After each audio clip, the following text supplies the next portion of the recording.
থরে থরে সাজানো ছোট ছোট প্লেট, তাতেই দ্রুত হাতে মেশানো হচ্ছে ডিম, লেবু, মশলাসহ নানা উপকরণ।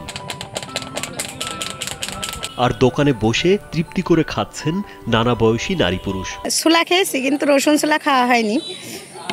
আজকে হাজব্যান্ডের সঙ্গে এসেছি, আমার ছেলেও এসেছে, ভালো লাগছে খেয়ে। রসুন ছোলা প্রেমীদের চাপ সামলাতে এমন হিমশিম ছোলা ও হালিম বিক্রেতা নাসির উদ্দিন। রসুন ছোলার পাশাপাশি তার স্পেশাল হালিম, লাচ্চি ও লেবুর জুসও বেশ জনপ্রিয়। দুপুর থেকে রাত পর্যন্ত তার দোকানে তাই তো ভিড় লেগেই থাকে। আমার ওয়াইফ এবং আমার বাচ্চাকে দিয়ে এই রসুন ছোলা খাইতে আসছে। ভীষণ এসে নিয়ে এলো মানি ব্যাক গ্যারান্টি অফার।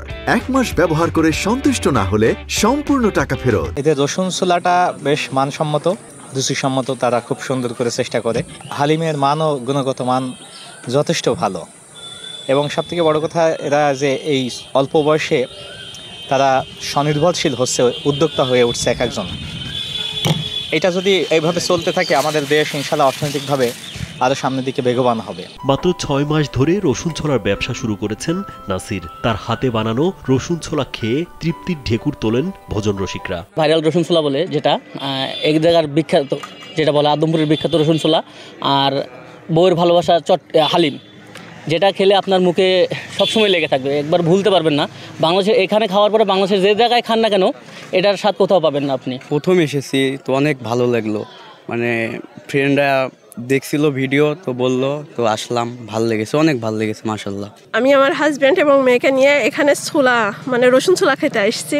তার মজাদার রসুন ছোলাতে দেওয়া হয় ছোলা, রসুন, ডিম, চানাচুর, পেঁয়াজ, শসা কুচি, ধনিয়া পাতা, বিট লবণ, কাঁচামরিচ সহ নানা উপকরণ। প্রথমে ভাবছিলাম যে আমরা চিতই পিঠা শুরু করব, পরে আমার ওয়াইফ বললো যে তুমি রসুন ছোলাটা দিতে পারো, এটা ভালো হবে। তো সেই কথাই, ওয়াইফের কথায় রসুন ছোলাটা শুরু করলাম। আলহামদুলিল্লাহ এখন খুব ভালো সাড়া পাচ্ছি। আশেপাশে যেমন চুয়াডাঙ্গা, জীবননগর, ঝিনাইদহ এবং কি মহেশপুর, কালীগঞ্জ, এই আশেপাশে এরিয়াগুলো থেকে আমার প্রতিনিয়ত আমার এখানে লোক আসে। তাছাড়া আলহামদুলিল্লাহ এখন ছোলার পাশাপাশি হালিম, জুস রয়েছে বিভিন্ন রকম, যেমন কোল্ড কফি, লাচ্ছি রয়েছে, এগুলো আমি তৈরি করতেছি। ঝিনাইদহের মহেশপুর উপজেলার আদমপুর বাজারে গেলে দেখা মিলবে নাসিরের এই রসুন ছোলার দোকানটি। শহর ও জেলার মানুষ তো বটেই, দেশের বিভিন্ন জেলা থেকে তার রসুন ছোলা খেতে আসেন ভোজন রসিকরা। আমার বন্ধুরা 6 জন হচ্ছে কুরচাঁদপুর থেকে আসছি। অনেক শুনেছি যে এখানকার ভোনা ছোলা বা আরও অন্যান্য জিনিস সবই ভালো, তো রসুন ছোলা অর্ডার দিলাম, এটা বেশ ভালোই লাগছে খেতে। দূর দূরান্ত থেকে লোক আসে শুধু রসুন ছোলা খাওয়ার জন্য, তারপরে যারা আসে তারা হালিমটাও ট্রাই করে। আমাদের রসুন ছোলা খেতে লোক আসে মনে করেন মহেশপুর, ঝিনাইদহ, যশোর, খালিশপুর, আদগালা এলাকা থেকে আসে। শহরের গণ্ডি ছাড়িয়ে ক্রেতাদের হৃদয়ে জায়গা করে নিয়েছে এই মজাদার খাবারটি। সহজ শর্তে ঋণ পেলে দোকানটি আরো বড় পরিসরে করার ইচ্ছা নাসিরের। এখন পর্যন্ত আলহামদুলিল্লাহ আমার আগের তুলনায় প্রায় 3 গুণ অধিক ছোলা লাগতেছে। প্রতিদিন 3 গামলা 4 গামলা করে ছোলা লাগতেছে। বড় হাঁড়িতে প্রায় 1-1.5 মনের ওপরে আমার হালিম লাগতেছে, আর লাচ্ছি, জুস এগুলো তো নিয়মিত লাগতেছে প্রত্যেকটা কাস্টমারের।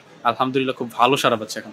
তো আমি চাচ্ছি যে ফাস্টফুড, যে ছোলার যে শাখা হয় বাংলাদেশে, বা ফাস্টফুড দিয়ে যে বিভিন্ন শাখা খোলা যায়, সেটা করার জন্য যদি আমি কোনো সহায়তা পেতাম সরকারিভাবে বা কোনো কোম্পানি থেকে কিছু ক্ষুদ্র ঋণ পেতাম বিনা সুদে, তাহলে হয়তো আমি তাদের বিনা সুদের ঋণটা পেয়ে আমি কিছু শাখা খুলতে পারতাম। এবং যারা দূর থেকে কষ্ট করে আসে তাদের দূর থেকে আসার প্রয়োজন নাই, আপাতত আমাদের এরিয়া ভিত্তিক কিছু শাখা দিয়ে তাদেরকে তাদের এলাকায় আমি আমার এই রসুন ছোলার স্বাদটা নেওয়ার জন্য সাহায্য করতে পারি।